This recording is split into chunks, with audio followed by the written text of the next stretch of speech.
guys, I'm Robin from Rainbow Gardens, and today we are here with Two Hose Gardening. They just finished a class with us. They actually have come and done several classes with us. This is Becca and Christy, and they're going to tell us just a little bit about their philosophies and principles and what kind of services they offer. So thank you so much. I will hand this to you. Hi, I am Christy with Two Hose Gardening. So in a nutshell, our philosophies on gardening and tending to the land is to try to keep it as natural and regenerative as possible. We try to think about the effects of our practices and the long-term production and elements that our spaces can bring to your environment. And we try to do things as biodynamically with the moon. And today we did a class on fermentation and biodynamics. We talked about biodynamics in the garden, and so we did an example on how to make dandelion green manure. So this is the end product of your green manure. All you do is take your weed, put it in a jar, and cover it with water, and then strain it out after about 3 days or 2 weeks. And you have your biodynamically fertilized yumminess. Water. We also like to do anything that we possibly can to encourage you and give you the confidence and motivation to get your own space growing, whether that's an apartment patio and you want some flowers, or you want a little like salsa garden in your patio, and that could be as big as like ranch farm space. Rain gardens. Rain gardens. We love to do some Pollinator gardens, saws, water saver gardens. You dream it, we can help build it. Biodynamics in the garden, and if you don't know me, I am Becca. I'm from Two Hose Gardening. My partner Christy should be here in just a little bit. And we basically go around to residential people or residents in San Antonio and set up gardens for them. It could be rain gardens, could be vegetable gardens, we've done food forests and things like that, but we really practice a lot of biodynamics, and I'll just kind of get into the basics of what that is. So what is biodynamics? How many of you are familiar with biodynamics? A little bit. So biodynamics in the United States really is kind of a narrow field of, like, people associate it with the Farmer's Almanac a lot. So typically following like the moon cycles or like seasonal things, seasonal cycles in the earth. But that's basically what it is. It's the use of Earth's natural cycles and occurrences to support your gardening efforts. So things like the moon, certain days are better to plant on full moon, certain things are better to plant on a new moon. And you can get all those little, like, they have really cool little like moon wheels that you can use to know when to fertilize, know when to prune. So those are very, and that's a very, I don't want to say it's associated with a lot of superstition, but there is a lot of really good research out there on how the moon does affect not only humans, but plants and the earth as well. So of course, seasons is another thing that we always use. Like, there are certain things that we plant here seasonally. There are certain things that we plant in the summer, in the dead of summer. There are certain things that we plant in the fall that do really well here. Companion planting is another one. So what do you plant together to help support that growth? What do you plant to help feed your soil? The use of fungi is also a biodynamic technique. We talked a lot, and we did a class on mycology in the garden. Christy and I tend to use a lot of mycorrhiza to support the underground network of root systems. So, and in Texas, we don't so we often associate mushroom growth and mycology with places like in the northwestern United States, so like in Oregon and Washington. But there are a lot of fungal networks all over, especially in Texas, as dry as it is. And the best place to find fungal networks is underneath all of your live oak leaves. So those are really naturally occurring fungal networks here in South Texas. Natural soil building. So what are you adding to your soil that is going to help build it up and restore the nutrients in there? Christy uses a little technique called chop and drop. So when you are redoing your beds for maybe fall, we don't encourage you to pull anything out by the roots, because the root systems are still really important even if you chop the plant. So we encourage people to chop and then just let it drop and bury it back into the ground. This adds nutrients that the plant has naturally back into your soil. And then also the use of green fertilizers, which we'll talk a little bit more specifically about some examples. So starting though with biodynamics, it all starts with soil health. And so that's where we're going to start today. Did you guys have any questions really quick or comments? No? Nothing yet? One of the things that I forgot to mention in my slideshow was that we do have some books. So Biodynamics, this one is a really great little tidbit about how to build up soil, and mostly focuses on soil. So this is Biodynamics for the home garden. I believe this person is from England, so he talks a lot, New Zealand.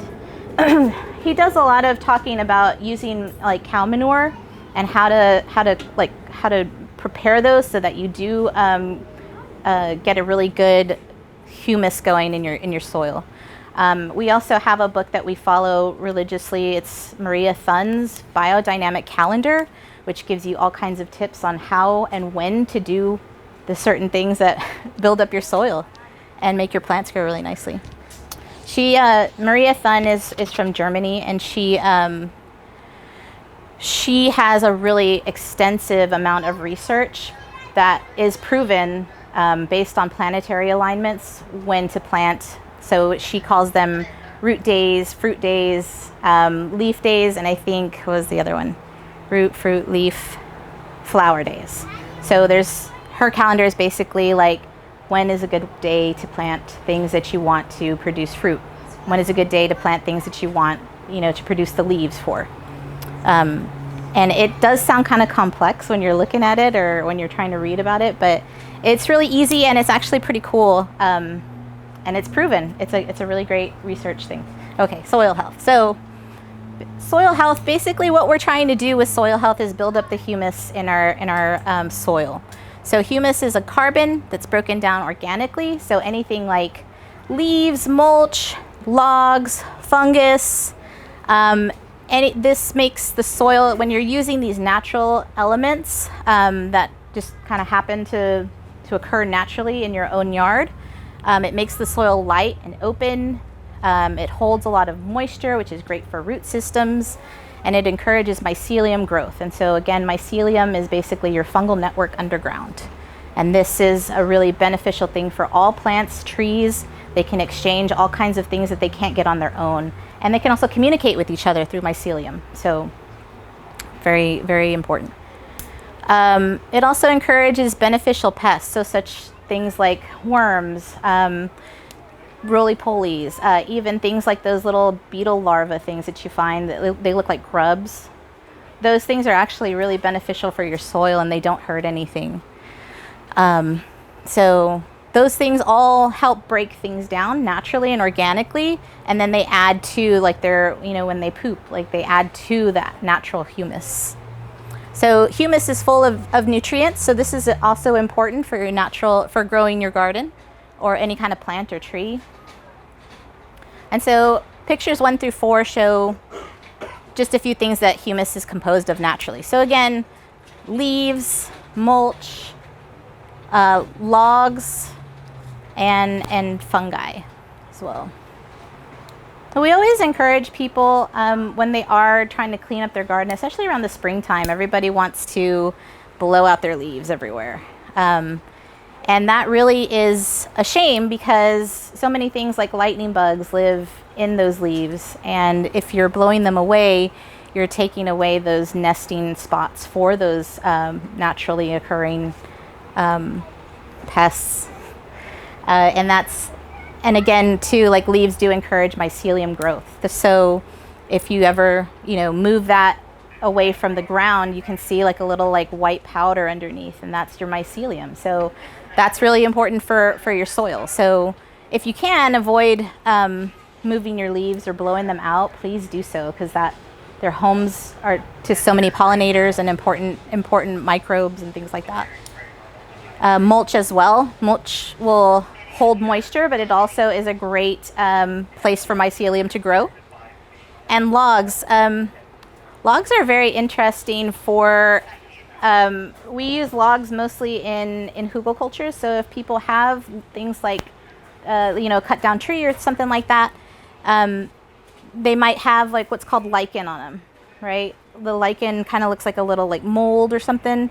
There's all kinds of different types of lichen, and it's actually an algae and an algae and fungi mix, and that goes directly into the ground as well and becomes soil, and it's very rich and nutrient rich for breaking down soil, but also contributing to the nutrients in soil. So burying, that's one of the, in Maria Thunn's book, she actually talks about when is a good time to bury logs and mulch them, so that way when you come back in the spring, you have like a really rich place to plant. Any questions about that? Yes. Can you spell her last name? Thun, Thun. Oh, okay. Thank you. Yeah. Yeah, it's a pretty cool, it's a really neat calendar, and she has a book that's very simple, very to the point, and it gives tips like that, like I was just telling you about, like when to bury logs. Excuse me, can you repeat the name of that book again? Maria Thun, that's the author. It's just Biodynamics in the Garden, Okay, I think. And then she has a Biodynamics calendar, which is, that one's a better one because it's more geared towards North America. What we do for people as far as like lawns go, we wouldn't move, I'm sorry, I'm getting bit here. We wouldn't necessarily move the leaves out or anything like that, but what we do is we add compost on top of that. Yeah, and so the compost is naturally going to break down those leaves as well, but it actually like adds its own set of nutrients to the soil and to your grass. So the cycles of the earth. So like I said, we use Maria Thunn's biodynamic calendar, and in there she talks about which days are great for root days. So if you're growing carrots, what day is the best day to plant carrots? What day is the best day to plant things that you want the leaves for, such as mint? What days are the best to plant things like blackberries? That's going to give you the fruit. And what days are best for flower days? And so I should kind of tell you guys that it's not necessarily that you should only plant on these days. These are the best days to plant to produce what you want. So if you do mix, like if you do plant on a flower day and you want to plant blackberries, like it's not necessarily going to be a bad thing. Like they're still going to give you your flowers, which is going to give you your, if they're pollinated, they're going to give you your fruit. So these are just best practice days. There are also days on there that she talks about where it's not good to do anything except maybe just water or even just weeding, right? Those are called the blackout days. And they're all based on like moon and planetary cycles as well. Another really cool thing that I love about her technique is she has the theory that the earth tends to breathe, right? So we all have like a breathing cycle. So if you're breathing in, or if the earth is breathing in, those are the best times of day to water because the earth is taking in. Whereas like when it's breathing out, it's not necessarily the greatest time to water. So for instance, breathing in at night is like the earth's cycle. And so that's the best time to water, is at nighttime. In the morning is when the earth is breathing out. And so you don't necessarily want your water evaporating so quickly. Kind of makes sense? Any questions about Maria Thun? Christy has the book. So Christy, you want to come up and... This one is the really awesome general... Sorry, it's called Gardening for Life, Maria Thun. And then she has the calendar is what we use since it's a North American one. So seasons. Following the seasons of our planet is so important, especially here because we have about 3 to 4 different growing seasons here in San Antonio. Like we don't follow the same things, obviously, that you would if you were up in Michigan or even in like Louisiana.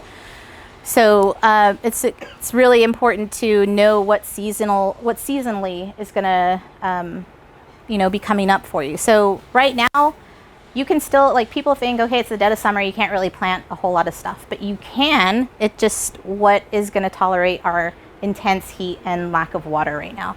So things like basil, okra, even some dinosaur kale is pretty good to plant right now. Tomatoes. Lightning bugs. Yes, I've been seeing a lot of lightning bugs in my. Bugs in my yard, and I have a whole area that is just. I tried to put it over there, all my clippings and cuttings and such over there, just for aesthetic's sake. But I let it break down, and I live very close to downtown San Antonio. So I have lightning bugs. Yeah. Same at my house too. I live very urban inside the city, or in the medical center, and I get lightning bugs. I get toads a lot. People often are concerned that toads make homes in their plants and stuff, and they're actually not hurting anything. No, they're so important. I tried to build a toad home for mine, but it was like, I'm not using that. I don't like that.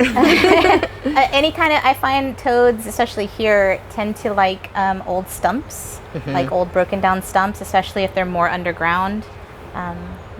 Mulchy type areas, a lot of water. So, and we found them in the side of pots, yes, that was funny.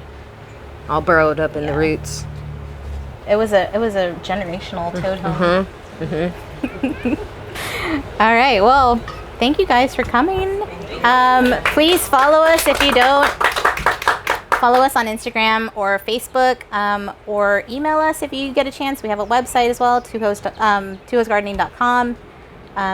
And if you do have questions, please don't hesitate to ask us. Yes, please give us feedback on things too. Like that way we know how to tailor these classes or to keep on.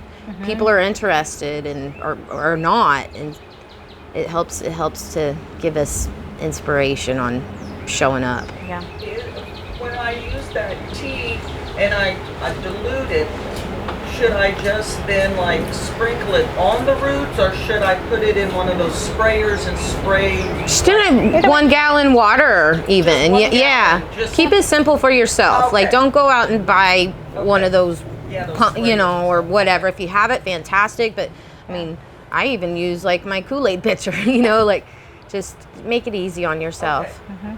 And since it is natural, I mean, it's not like 1 tablespoon of this, 1 gallon of that, a sprinkle of that, If the dog comes and licks it, it won't. No, fix it. not at all. Okay, good. Not at all. I mean, as a matter of fact, dandelions for us, that's a great cleaning agent for our stomach and a great soother. So, your dog would love that too. Or bananas and potassium, that's not bad. Or, nitrogen. I don't think that Lemongrass. they'll really like it. Lemongrass is a great one. Lemongrass, I have that.